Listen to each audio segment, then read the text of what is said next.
Who will be the Golden Knights' best and worst fantasy hockey players this upcoming season, and who could be a fantasy sleeper? We'll talk about that on this edition of Locked On Golden Knights.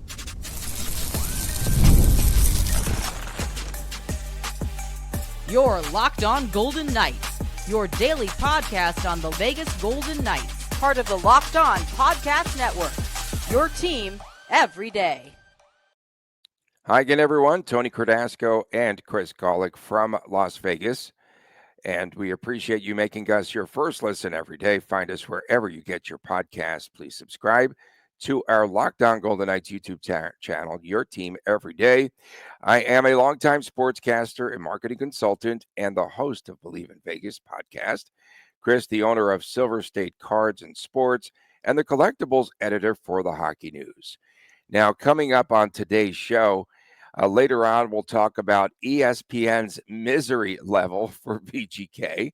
They have a misery index, if you will, and the misery index for the Henderson Silver Knights as well. We are brought to you today by Monarch Money. Go to monarchmoney.com. Use the promo code LOCKDOWNNHL. You'll receive 50% off of the first year. So I was just throwing this out there because I saw Golick making the circuit, I should say, going out there and talking about fantasy hockey, and we wanted to bring his expertise back home to our show. And then last night, late at night, NHL.com, I saw, released its top 200 overall fantasy hockey player rankings for the upcoming season. And Mitch Marner, 24th best, but I guess he moved up there in the rankings from last year with a bullet. The highest rated Golden Knight is Jack Eichel in fantasy rankings. He's 12th. And then you have Tomas Hertl, 72nd. Pavel Dorofeyev, 73rd. Shea Theodore is ranked 100th. And Aiden Hill, 126th. And Mark Stone also there at 128.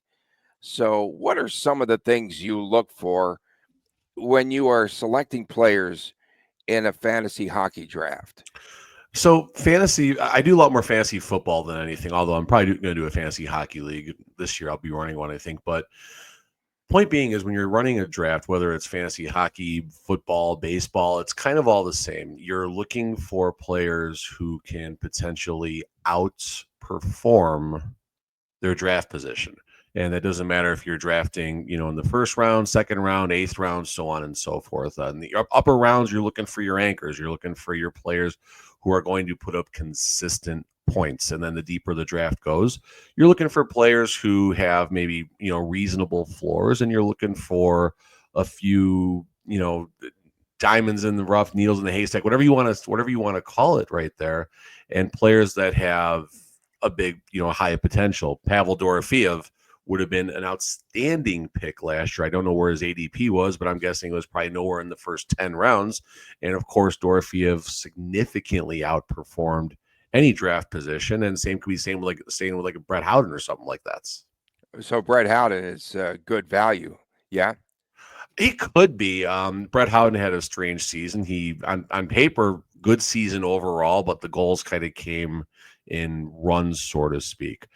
Brett Howden, are you looking at him in any of your first 4 or 5 rounds necessarily? I don't think so. But, if you're getting deep into the draft or once you start getting, in the lower, like ninth round, 8th round, that ballpark, that's when you are looking possibly for, someone who has 20 goal upside, going to get a fair amount of hits, going to get some assists as well. The name that keeps popping up is Pavel Dorofeyev, and reason being, he could potentially be on a line with Jack Eichel and Mitch Marner combined 345 assists in their careers. Can you find value in Dorofeyev this season? I know last year, potentially, probably a sleeper a year ago, but now he's on everyone's radar. Yeah, that's the thing. So it depends on how you feel about his upside. Dorofeyev, I didn't see his overall ranking on the top. Was he on the top 200 even, Tony? Yes, I just thought the 73rd. 73rd overall. Okay. But Tomas Hertl's ahead of him. Yeah, I mean, that makes sense for the name and the historical stuff and all that. And Dorofeyev has done it for one season. Hurdle's done this his entire career basically.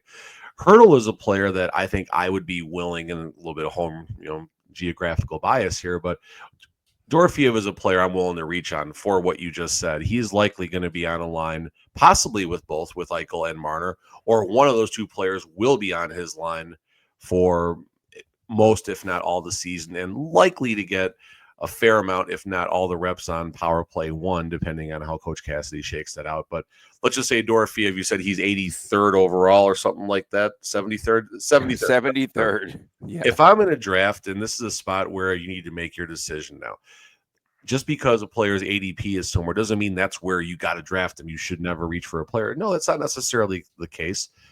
Everyone else is doing research in these fantasy drafts. They're looking at historical stats. They're reading the ESPN, the NHL articles and everything, and Fantasy Pros and CBS Hockey, all that stuff. They're reading all of this, and they're looking at the ADP.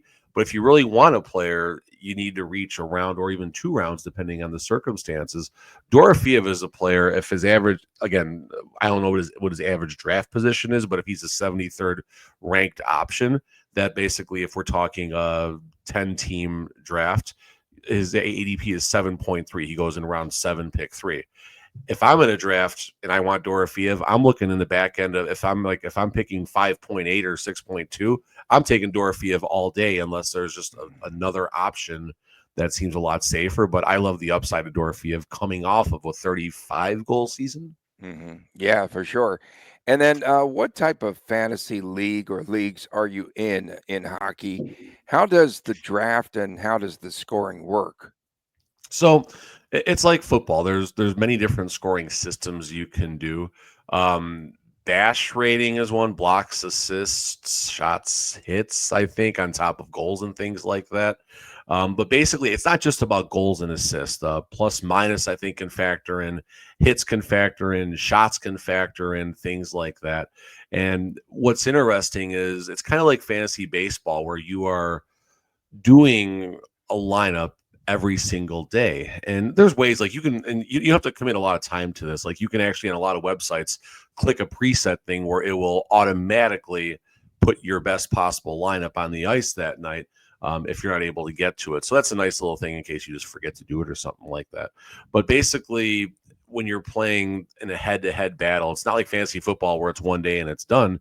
A fantasy hockey league can last an entire week where you're playing against one person and you're constantly changing your lineup every week trying to get the most points. And Sundays, there's not a lot of games, so it's kind of an interesting way to do it. You're looking for a lot of players playing on Sunday to make up ground, especially if you're down. Okay, so sleepers from VGK. Uh, Ivan Barbashev, how does he rate in fantasy hockey? And then if you're talking about hits, why not take a late flyer on a Lausanne for the Vegas Golden Knights? You just talked about that. Lausanne, I don't think is gonna He's not going to trigger score, but like anything. you get points for hits. Yeah, but there's Not going to very be many much. better options higher, in that same area who are going to get a few more goals. I don't even see Barbashev in the top 200. No, he's not in the top necessarily. 200. That's why I'm asking if he So could be a sleeper. Barbashev, I mean, we're talking someone who can possibly 50, 55 points. He's someone that would definitely be on my radar. If he's not on this top 200 list, no one's really eyeballing him anywhere. Right. But he's someone that should be on rosters. I would 100% think. Great player who's going to constantly be up there putting up points. They kind of come and go. But yeah, looking at the top side real fast, just a point I wanted to make is I see in all the rankings have Eichel ahead of Marner. And the reason that is, I think it's lack of depth for the wings and things like that. In a vacuum, I'm taking Marner all day over Jack Eichel, though, because I think Marner has the higher scoring potential between the two. The upside there is definitely there for scoring. When do you select a goaltender in fantasy hockey? When do you select a goal? Is it like when you pick a place kicker in No. But I feel like you can do this a couple different ways as we're running out of time here. But you can reach for a goalie in the early rounds, like Vasilevsky and Hellebuck are ranked inside the top 14. I feel like you take the fantasy football approach and you wait on goaltenders pretty deep because you can find starting goalies late in a draft. And if you go early on a goaltender like a Vasilevsky or a Hellebuck, that might wind up setting your draft behind, losing out on a player like a Zach Werenski, a Quinn Hughes, or a Sidney Crosby. VGK fans have nothing to be miserable about, according to the ESPN Misery Index. I don't know where you dug this up. This is great. Meanwhile, Silver Knight fans are downright miserable. The next two segments on Locked On Golden Knights.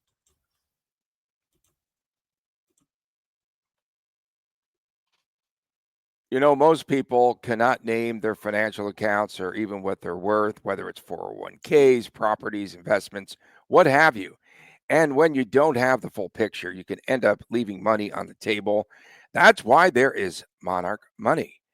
And it's an all-in-one personal financial tool. It brings your entire finances together in one clean, easy-to-use interface on your laptop or even on your phone. And Monarch does all the heavy lifting for you.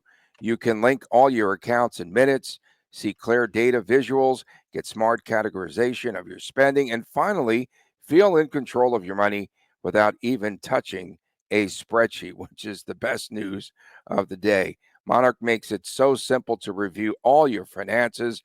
If you happen to have a partner, you can both see budgets, goals, and spending activity all in one place. Don't let financial opportunities slip through the cracks. Use that promo code LOCKEDONNHL and go to monarchmoney.com in your browser, and you'll receive half off of your first year. That's right, 50% off of your first year at monarchmoney.com.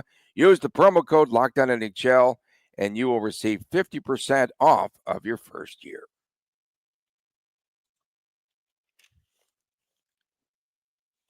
Welcome back on this edition of Locked On Golden Knights. Tony Cardasco, Chris Golick reporting from Las Vegas. Thanks for making us your first listen every day. Of course, Fridays are WTF Day. And we were doing that Canadian visitation, the airlines and all that. Air Canada's on strike. Did we mention that yesterday? Yeah, no. But to be fair, I don't see the other airways picking up the slack, though, as far as for they're on strike. Canadians want to travel. You would think the other airlines, their immediate competitors, would get those. You know what I mean? Pick up the slack there. Exactly. Sure. How happy are VGK fans? Well, ESPN put out a sports misery index, and we tested it by entering the Vegas Golden Knights. And VGK's misery rating isn't miserable at all, actually. The scale goes from good to woeful to elated. And VGK on the scale is at the very top. So the lower score is the better score. They are in the elated category with scores in that zone there go from 0 to 19. And VGK was a big fat 0. You can't get any higher than that. And it goes, from the very, very top of the scale with VGK to the very bottom with those Buffalo Sabres with a 97. That was what the lowest. It says the lowest of the lows in the description. The lowest of the lows, Chris. Buffalo, Columbus, Detroit, Ottawa, Anaheim, Philly. Philly fans could win a cup and they'd still be on this list. Calgary, New Jersey, New York Islanders, San Jose Sharks. All those Sharks, I think things are getting better there. So yeah, this is fun. I mean, I wish they would have gone a little deeper into it. I wish they would have even done something where they kind of guess who your favorite team is based off of information you give, without directly saying what player and everything. But on the serious side, I mean, we are fortunate for the Vegas Golden Knights. Just strictly talking from a results perspective, you have a team that for the last 8 years coming into the ninth season, that's crazy enough by itself to say that, that's going to put their best foot forward and give the team their best possible chance to win a Stanley Cup. And the same cannot be said about the Buffalo Sabres, Columbus Blue Jackets, although Blue Jackets are in a rough situation. Detroit Red Wings getting better, but they're kind of the Yzer plan is stuck. Ottawa maybe getting better. Anaheim maybe getting better. Philly, who knows? And you compare what the Vegas Golden Knights have done in just 9 short years to these franchises who have yet to ever win a Stanley Cup, or franchises who haven't even sniffed what the Golden Knights have done in the last 8 seasons. It's makes sense why they scored a big fat goose egg on the misery meter. Yeah, and last night I started to, again, you can plug in the team name and then you get their categorization. And the LA Kings, if you can, put the Kings in there and see what comes up, because I got nothing and not a big fat zero. They just aren't rated on the misery. And are they Maybe no one did the rating yet for the LA Kings. Oh my goodness, they're not even in there. I couldn't find them. Yeah, no, there's only 31. Apparently, got relegated to the American League. There's 31 teams. How funny is that? The state of California got a 46 for a misery rating. That's pretty generous. The state of California. I didn't know that. There's state by state ratings. New York 63, Illinois 66. Condos, I see that all day long, because a Bears can win a football game, they can win a playoff game, or God forbid a Super Bowl, and Bears fans would still be upset that they didn't convert a third down early in the game or something stupid like that. In that elated category, you remember your last championship like it was yesterday, because Maryland's an 80, Tony. They're really mad in Maryland, so they're really pissed off in Maryland. Yeah. Jeez. Okay. And again, the lower the score, the better. So Edmonton in the division is a 30, and that is in the pleasant category. 20 to 39 is basically the grouping around there, and they're competitive, but there could be more. That's that. A lot of people happy with the Kraken. I know they've been around for just a few minutes, but what are they, 75? I thought something. Yeah. No, Seattle Kraken is 36, dude. They're right down there with Colorado and Pittsburgh. Maybe the score has changed from last night if you logged it. My calculator isn't working very well then. Okay. Apparently your calculator has more misery than you. I don't know. Yeah, no, it's a little bit old there, and it's a little dusty, as they say. The Sharks are on the move. They're on the move, right? Tell me there are 70. I just plugged in 84. 84. Where am I getting these numbers from? I just did. Mine's as of like right now, real time. Okay. Maybe you did it last night or something. You think it changed overnight? Wow. Okay. I mean, I don't know if like 6 people voted for this all so far, or if thousands of people voted on this. So that's probably got something to do with it. The LA Kings are like me trying to get my birth certificate from Newark. They don't exist. Same thing. Oof, that's bad. That was bad. That was bad. You said San Jose Sharks on the move, and I think there's a lot of upside for the Sharks. Will Smith and Celebrini are anchoring the popularity of that team right now. You also got William Eklund and other players coming up and things like that. And the Sharks aren't going to be, at least maybe not as much this year, and definitely not next year, not going to be the doormat like they were. And Anaheim Ducks, where they rate? They rated like right in the middle here. Where are the Ducks? Yeah, see if you could pull them up. I had them somewhere in the 90. And the Ducks are miserable. Ducks are miserable. I don't get that. Ducks got a lot of great upside too right now. So I don't know why how could the Ducks be miserable and the Kings not even be ranked on this? The Kings are the one who can't get out of the first round and got their what's kicked by the Oilers for the last half decade in the first round. Boy, that's awfully strange. And then the Flames. I'm looking at the division. I had them sort of in the middle there. 7th overall, 87 on my side for the Flames. So it's not good.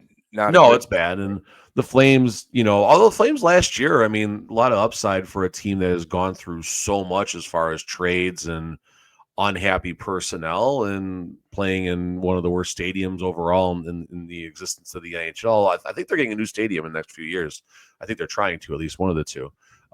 So there's things to be excited about as a Flames fan, but it's going to take a while for that to happen. But maybe they'll be better this year. Who knows? Yeah, and then until Anderson gets traded to Vegas, they're going to be pissed again. Hopefully, someday. We're still Anderson. What'd you call him earlier on? Manderson or something like that? No, not Manderson. No, you're thinking of Me Bounds or something like that. Who else was like at the top bottom? Who else was in that category? If you have them, Buffalo, Columbus, Detroit, Ottawa, Anaheim. No. What about the 5 most miserable? Who's the happiest fan bases? Vegas, Tampa, Florida, Pittsburgh, Colorado. And then Seattle comes in. That's just because they've only been around for a minute. They got to be miserable. Pittsburgh's up there, yeah. Wait, LA Kings are 25, Tony. What's going on here? Who's the missing team then? LA Kings on my list are 25. So who's the missing team? I don't know. I got a Okay, so we missing do team. have I got a team on the loose. okay, coming Who are up the Devils? next, Devils are if up there. there were a misery index for the AHL Negative 12. Or no, Henderson Silver 147. Knights, 147. fans might be as miserable as Sabres fans. We'll talk Worse. about it when we return on Lockdown Golden Knights. Back on this edition of Lockdown Golden Knights. Oh man, I'm not taking shots at HSK. I just want I will. okay. In any event, we appreciate everyone, especially our everydayers tuning in. You are the folks that make this tick. And then, of course, please subscribe to our Lockdown Golden Knights YouTube channel. We've had a fantastic summer, man, with just a ton of content and really good stuff here. So tell your friends, and so on and so on. The last time HSK, the Henderson Silver Knights, were in the playoffs was 3 seasons ago. 3 seasons ago. That's when they were swept, short series, by Colorado, 2-0. 3 seasons without qualifying for the playoffs. And we've always talked about minor league teams, minor league hockey, when you invade their rosters and there's a lot of movement back and forth. When the parent team is always digging deep and pulling up a lot of players. That's why it's surprising that the Aviators are doing so well, because they have a transaction each and every day of players coming and going to the major league team. But that's not the case here with HSK, is it? Aviators, Tony, I don't know. I mean, a winning product definitely helps boost attendance, but when it comes to minor league professional sports, that is a much smaller level. That's a much smaller level of importance. You're looking to be entertained when you go. I've been to a few Aviators games. I've been entertained every time. I'm outside. Weather's usually okay, even at late at night when it's hot outside. You just get a good quality, fun experience, and I get free refills from the drink stations and reasonably priced concession items and everything. When you go to a Silver Knights game, it's not the same, and the parking is expensive. It's free at an Aviators game. Everything inside is expensive, and the entertainment once the game starts lacks. Again, I say this every single year, and I'm sure I'll say it 10 more times between now and the start of the season. You go to a Golden Knights game, and the moment nighttime starts, when the players hit the ice to when the game starts, is some of the most exciting times that people will have in their memory bank, from the battle on the ice with Lee and whatever the pregame show is and everything. And then, it's just exciting. It's fun. Then you go to a Silver Knights game and here comes that annoying town crier. The British are coming. The British are coming. And all of a sudden, it doesn't get you excited. And I know the town crier, he's a good dude and everything. I'm not knocking the person, but I'm knocking the character and the utilization. And it's just not a great experience. And just to keep going here for a minute, Silver Knights, if you want to sit in it's pretty much all lower bowl, but if you want to sit in the lower bowl where they shoot twice about midway up, it costs you $1,221 per season ticket. Family of two, $2,500, family of four, $5,000. Compared with the Chicago Wolves, and much more storied American League franchise, but compared with the Chicago Wolves charge you $666 for that same experience. Mm-hmm. Ontario Reign charge you $1,064 for a similar experience. And this is a big part of why, when you look per Hockey DB, that the Henderson Silver Knights are way at the bottom as far as overall attendance. They are the fourth worst team as far as attendance at 3,498 fans per game. Man, you are very, very high on that misery scale, personally. I'm miserable. And then, someone posts they go to 6 or 7 games every year because they get free perks from being a Golden Knights season ticket holder. I said, yeah, I'm the moron that has to pay for all the games I go to. Oh yeah, they have something. They have the Gallup poll. We've heard about that. You had a Golic poll yesterday. about Ooh, let me look at which the result. venue should This is great. did you like better? Is that what it was? The It was. Orleans, Let me check my wording, but I think it was more about the experience. the So the experience wording. overall. Here's the wording here. This is great. And the Shanghai Dragons are -250 to beat the Silver Knights in a 7-game series. By the way, should those two get together here. All right. Did you enjoy HSK games better at pick one, Orleans Dollar Loan Center? Now there's only 63 votes that came in, but those 63 votes encompass greater than half of the Silver Knights season ticket fan base. So this is definitely a scientific poll here. But the Orleans Arena triggered 50.8% and Lee's Dollar Loan Center 49.2%. Golden Knights, Silver Knights, Bill Foley, Kerry Bubolts, whatever your role is right now. I don't know what it is. It's probably not what it was. You probably don't get paid what you used to get paid. We're doing more work. But point being is here, people enjoy the Orleans. Tony's having a blast over there right now. I'm enjoying this. Where's the popcorn this morning? You This is go great. to the Orleans Arena is a dump. Let's be honest with ourselves. It's an old arena. It was fun for Wranglers games. The seats are low, a little uncomfortable. But the experience was better. You didn't pay for parking. You had reasonably priced concession stands. The team, from the experience aspect, did not take themselves nearly as seriously as they do at Dollar Loan Center. And that's the nature of minor league sports.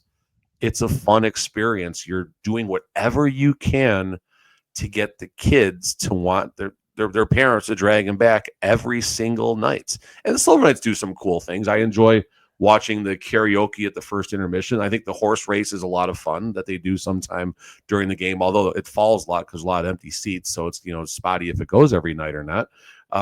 But it's fun to watch, and they do a good job with some of the stuff, but they just miss on so many things here. And just stop trying to give the Silver Knights their own identity, I guess is what I'm getting at here.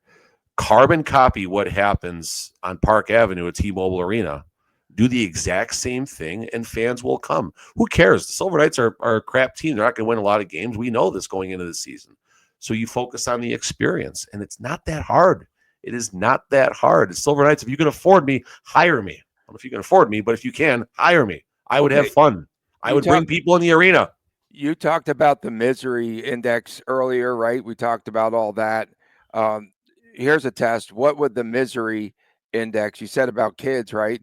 Misery index for little Big Chris. What do you think his misery index would be as far as his experience at HSK games? Does he like 30, it? 40, I mean 40, 50 hits. He enjoys the games, but there's no comparison. Loses interest maybe in it at a certain point. He does a Golden Knights game. Yeah, let's go. This is great. Silver Knights game. All right, well, we can watch Friday Night SmackDown instead. We can stay home.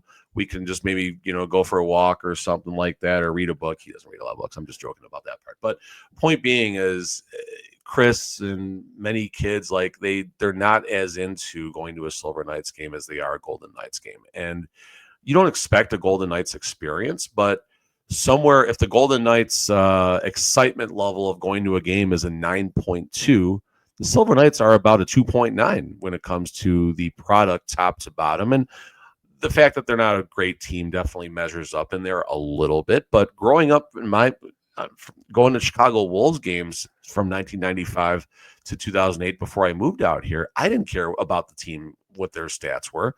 I didn't care if they were winning or losing. I knew there was going to be a pyrotechnics show that's going to blow the roof off the Allstate Arena when the game starts. There's fireworks whenever there's a goal. The mascot is awesome. Skates, shout-outs.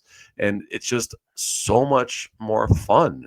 And there's other teams that do a good job. I think Coachella has a real strong in-game experience. And you just go through and again, take notes. Look at the teams who are drawing the most. Cleveland Monsters, Lavelle Rocket, Hershey Bears, Chicago Wolves, Coachella Valley, brand new AHL team, I believe.